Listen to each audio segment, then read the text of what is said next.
Welcome back. Today we're going to be having a little look at a video that indicates why science is sexist, or why men using science to prove points is sexist. Men have always used science to try to justify why they're better than women. Always? I find that very hard to believe. I can believe that there are some instances where men can use science to prove why men in certain instances perform certain tasks better than women. But the same can also be applied for why women are better at performing certain tasks to men. I am sure, however, that whatever examples you provide are going to be ironclad. The latest example? An anti-diversity screed by ex-Google software engineer James Damore. You mean the Google memo where James Damore starts off by pointing out he actually supports diversity and inclusion and not denying that sexism exists? I'll just read it. I value diversity and inclusion and am not denying that sexism exists and don't endorse using stereotypes. When addressing the gap in representation in population, we need to look at population level differences in distributions. If we can't have an honest discussion about this, then we can never truly solve the problem. Psychological safety is built on mutual respect and acceptance, but unfortunately, our culture of shaming and misrepresentation is disrespectful and unaccepting of anyone outside its echo chamber. Despite what the public response seems to have been, I've gotten many personal messages from fellow Googlers expressing their gratitude for bringing up these very important issues which they agree with but would never have the courage to say or defend because of our shaming culture and the possibility of being fired. This needs to change. Very sexist.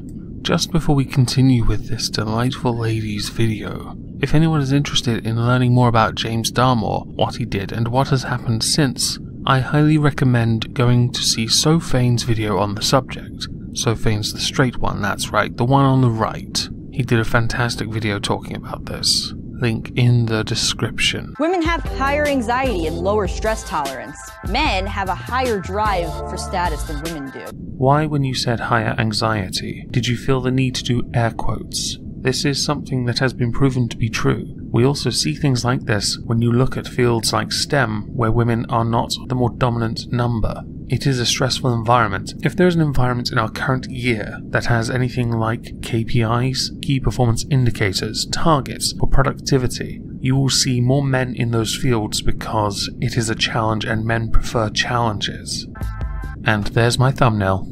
Biological differences such as prenatal testosterone could explain the gender gap in tech. What on earth is wrong with you? Why are you using air quotes again? I figure for this one I'm just going to go and read something from a medical book on the subject of prenatal testosterone and gender-related behavior. The hypothesis that levels of testosterone prenatally influence human behavior derives from a body of research on the neural and behavioral effects of early hormone manipulation in other mammals. Hundreds of studies on species ranging from rodents to non-human primates show that testosterone and hormones produced from testosterone play a primary role in neural and behavioral sexual differentiation, just as they do in sexual differentiation of the external genitalia. Perhaps you, the person making this video, should have done some research before you decided to come out and just do air quotes around things. These are just some of the bullshit arguments Damore wrote in his letter. Oh, so I fully expect you'll be debunking some of it then? Or are you instead going to ignore what happened next? And it's the same pseudoscience peddled by eugenicists and white supremacists for decades. I wouldn't go so far as to completely dismiss eugenics entirely, especially when you talk about people with genetic defects. It's why we don't allow or tolerate incest, although there are other factors at play. Inbreeding only leads to what? Oh, that's right, the breakdown. And as far as white supremacists go, I don't care about them. When they spout research, it's usually from flawed sources. A lot of Damore's arguments cite findings of so-called evolutionary psychology, which is based on the idea that our psychological traits are the product of the same natural selection that shaped early human evolution. I will say with evolutionary psychology there are many flaws, whether it be with the standard social science model, which a lot of people believe to be either a rhetorical device or a straw man, or possibly a caricature, I guess, depending on how they view it, or the fact that the hypothesis is very difficult to test. There is, within some of the research models, a heuristic approach, but it's not exactly optimal. Now I want you to do me a favor and debunk it without using your feelings. Evolutionary psychology has been used to justify everything from rape to claims that certain group of people are inherently smarter than others. I feel like this is going to bring up a debate on race realism, one I have seen going on for about 2 years on YouTube. more recently with a YouTuber who deleted their channel called Rage After Storm, and then some black guy in Tree of Logic and some debate that never happened and whatever. I don't care.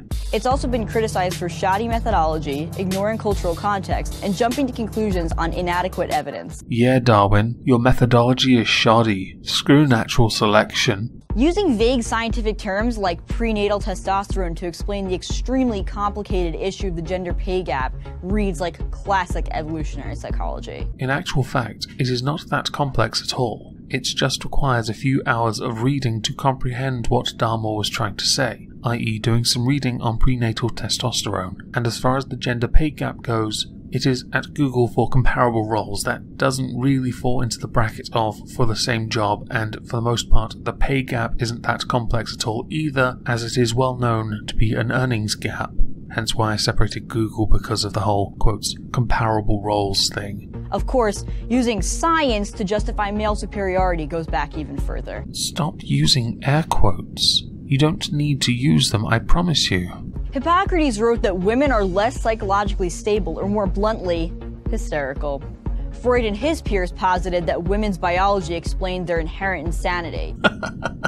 Okay, so Hippocrates also thought there was such thing as a bad uterus, since it is not satisfied, not only produces toxic fumes, but also takes to wandering around the body, causing various kinds of disorders such as anxiety, sense of suffocation, tremors, sometimes even convulsions and paralysis. For this reason, he suggested that even widows and unmarried women should get married and live a satisfactory sexual life within the bounds of marriage. However, when the disease is recognized, affected women are advised not only to partake in sexual activity, but also to cure themselves with acrid or fragrant fumigation of the face and genitals to push the uterus back to its natural place inside the body. 5th BC. What a wonderful place to exist. And as far as Freud goes, Freud was the one that came up with that Oedipus complex thing, didn't he? Yes, what a wonderful person he was. And he provided a contribution at least to the psychological theory of hysteria and the assertion of a male hysteria. Yeah, he thought ahead. But the Oedipus complex is a thing for a child to have a thing for their opposite sex parent. It's weird.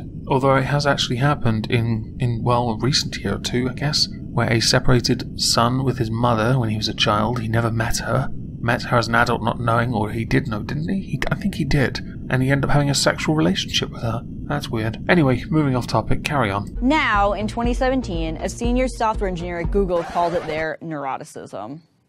It's true that women are more likely to be anxious than men, but they're also more likely to have experienced physical and emotional abuse, both of which contribute to, well, anxiety. Do yourself a favor. Don't dismiss men from that. The number of people suffering from emotional and physical abuse rises, and that includes men and women. While we in the UK have, or are trying to sign or ratify the Istanbul Convention on Women and Girls, boys and men get ignored even though they fall victim to it as well. We are no different in that regard as we become a more equal society. By Dame Moore's logic, leveling the playing field for women is misguided. The candidates with the most desirable traits for high-stress, technically demanding jobs, men, should be selected. Did Dame Moore specifically say men? Was he talking about meritocracy? Was he talking about the best candidate for the job? If he stated men, then he was being sexist. If he used his evidence to point out that you're lowering the bar or solely excluding men from the equation of employment, then that is an employment issue where it is not an equal opportunity. While the Google screed focused largely on gender, many of these same arguments have been used to justify racism. Yes, that's right. Now let's turn this into a race issue. As much as this anti-diversity letter reeks of centuries-old junk science, it's important to emphasize that even today, women, non-binary people... I'm just going to cut you off there. You added non-binary people to minorities. Congratulations. You're using something that is based entirely on one's feeling to denounce science, all under the guise of air quoting anything of importance. Thank you all for listening.